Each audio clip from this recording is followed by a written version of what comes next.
সরকারের একটা নতুন প্রকল্প, এটা মহিলাদের বাসে যাত্রা ফ্রি, ফ্রি অফ কস্ট। এই জন্য আপনাদের পয়সা দিতে হবে না, কিন্তু সাথে আপনাদের কোনো আইডি, যে আমাদের রাজ্যবাসী সেই হিসাবে ভোটার আইডি বা আধার আইডি সাথে আনতে হবে, দেখাবেন। এটা আপনার সুবিধার জন্য। আর আপনাকে এর জন্য মানে বিনা পয়সায় টিকিট দেওয়া হবে, 0 অ্যামাউন্টের টিকিট দেওয়া হবে। আপনি ভোটার কার্ড বা ভোটার আইডি বা আধার কার্ড নিচ্ছেন, কার্ডটা দেখাবেন। দক্ষিণ দিনাজপুর, ঠিক আছে। খালি যাবেন কোথায়? প্লেসটা বালুঘাট।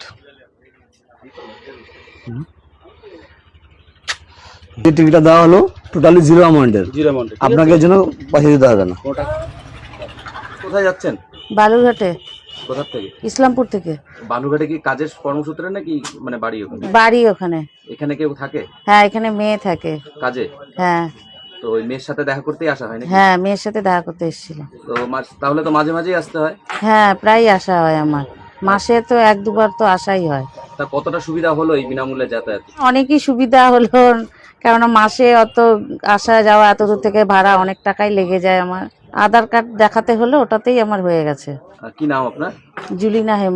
তো দর্শক, আজ থেকে শুরু হয়ে গেল মহিলাদের ফ্রিতে সরকারি বাসে যাতায়াতের সুবিধে। বিজেপি কিন্তু যেই কথা বলেছিল ম্যানিফেস্টোতে, আজকের থেকে কিন্তু তার একটা কিন্তু পূরণ হতে চললো। মহিলাদের ক্ষেত্রে দারুণ সুখবর।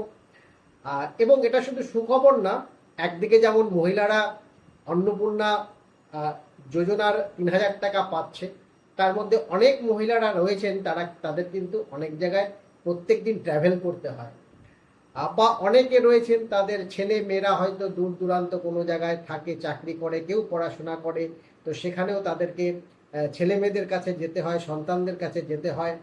বা অনেক রয়েছেন কর্মক্ষেত্রে, তাদেরকে হয়তো একটু দূরে তারা থাকে, কর্মক্ষেত্র একটু দূরে, রেগুলার তাদেরকে তাদের কর্মক্ষেত্রে যেতে হয়। তো একটা বড় পরিমাণ কিন্তু ট্রান্সপোর্ট কস্টিং যেটা আমাদের পরিবারে থাকে, সেটা কিন্তু ডেফিনেটলি সেভিং করতে সাহায্য করবে। সো আমরা অবশ্যই ধন্যবাদ দেবো এই সরকারকে। এই সরকার যা যা মোটামুটি কথা দিচ্ছে, ইতিমধ্যে আপনারা জানেন যে বর্ডার ফেন্সিং এর যে ইস্যু ছিল, যেটা আগের সরকার কিছুতেই কিন্তু রাজ্যকে অসুরক্ষিত, দেশকে অসুরক্ষিত করেও কিন্তু সেই অনুপ্রবেশকারীকে কন্টিনিউ রাখার জন্য, যাতে করে নিজেদের ভোট ব্যাংকে বাড়ানো যায়, তারা জমি দিচ্ছিল না। সেই ক্ষেত্রে ইতিমধ্যে কিন্তু আমাদের মুখ্যমন্ত্রী ফেন্সিং এর জন্য কিন্তু জমি দিয়ে দিয়েছে, এবং সেখানে কাজও শুরু হয়েছে বিএসএফ এর, এবং তার জন্য কিন্তু 1 মাসও সময় নেয়নি। তো যেই কাজটা 1 মাসের মধ্যেও সময় লাগে না, সেই মাসটা কিন্তু আগের যে রাজ্য সরকার, আজের যে মুখ্যমন্ত্রী ছিল, তিনি কিন্তু বছরের পর বছর করেনি।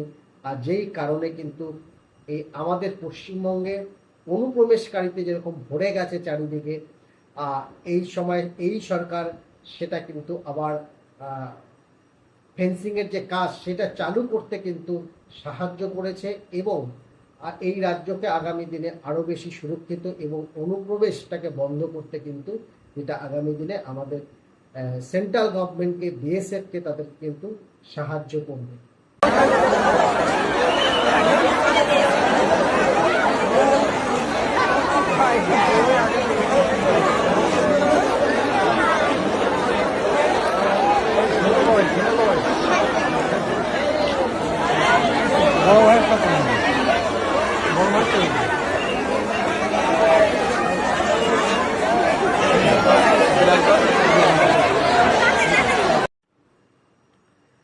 ইতিমধ্যে আমাদের রাজ্য সরকার ডিটেক্ট, ডিলিট অ্যান্ড ডিপোর্ট করার যে প্রক্রিয়া, সেটা কিন্তু শুরু করে দিয়েছে। এবং তাতেই দেখতে পাচ্ছেন এখানে স্বরূপনগর, যেখানে কিন্তু বাংলাদেশ বর্ডার রয়েছে, সেখানে কিভাবে মানুষ এখানে কিন্তু যারা অনুপ্রবেশ করেছিল আমাদের রাজ্যে বা আমাদের দেশের বিভিন্ন জায়গায়, তারা কিন্তু ওই বর্ডার দিয়ে বাংলাদেশে আবার ফিরছে। তাহলে বুঝতে পারছেন এই রাজ্যের কত ক্ষতি হয়েছে।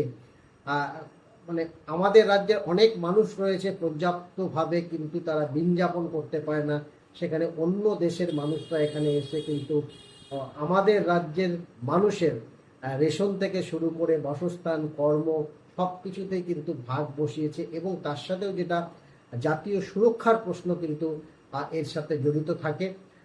এবং দেখতে পাচ্ছেন কি অবস্থা, কিভাবে তারা কিন্তু আবার দেশে ফিরছে। এবং এটা কিন্তু শুধু একটা আপনারা বর্ডার দেখছেন, এরকম বিভিন্ন বর্ডার রয়েছে, সেখানে কিন্তু একই চিত্র আমরা দেখতে পাচ্ছি।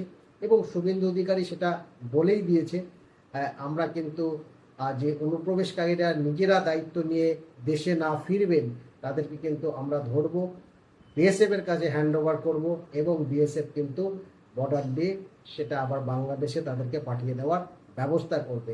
তাদের জন্য কিন্তু আমরা জেলখানাতে যে আমাদের হোল্ডিং সেন্টার থাকে সেখানে রাখবো না, বা কোনো জেলে নিয়ে গিয়ে রাখবো না।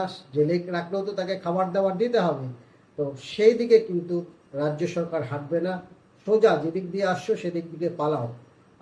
এখানে কিন্তু গভর্নমেন্ট চেঞ্জ হয়ে গেছে, এবং তারা বুঝতে পেরেছে যে এই রাজ্যে কিন্তু আর খাওয়া দাওয়া করা যাবে না। তাদের যে মালিক ছিল মমতা বেগম, তিনি আর নেই, এবং তারা যারা বুঝে গেছে তারা কিন্তু অলরেডি লোটা পোটা নিয়ে কিন্তু দেশে ভাগতে শুরু করেছে।